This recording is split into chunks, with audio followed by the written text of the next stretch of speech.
వేడి ఒత్తిడి నుండి పంటలను రక్షించేటప్పుడు నివారించాల్సిన 5 సాధారణ తప్పులు. విజయవంతమైన సాగును నిర్ధారించుకోండి. అభివృద్ధి చెందుతున్న సాగు కోసం నివారించాల్సిన 5 సాధారణ తప్పులు ఇక్కడ ఉన్నాయి. 1. నీరు త్రాగుట. నీరు త్రాగుట మూలాలను ఊపిరాడకుండా మరియు వ్యాధిని ప్రోత్సహించడం ద్వారా మొక్కలలో వేడి ఒత్తిడిని పెంచుతుంది. 2. సరిపోని మల్చింగ్.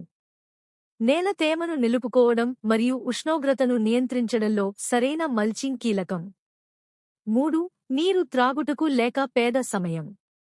బదులుగా మీ మొక్కలపై ఒత్తిడిని తగ్గించడానికి ఉష్ణోగ్రతలు చల్లగా ఉన్నప్పుడు ఉదయాన్నే లేదా సాయంత్రం ఆలస్యంగా నీరు పెట్టండి. 4. నీడ లేకపోవడం.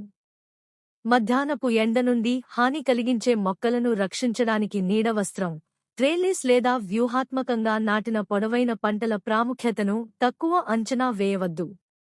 5. నేల ఆరోగ్యాన్ని విస్మరించడం. పేలవమైన పోషక నిర్వహణ లేదా మితిమీరిన వ్యవసాయం ద్వారా నేల ఆరోగ్యాన్ని నిర్లక్ష్యం చేయడం వలన మొక్కలు బలహీనపడతాయి మరియు వాటిని వేడి ఒత్తిడికి ఎక్కువ అవకాశం కలిగిస్తాయి.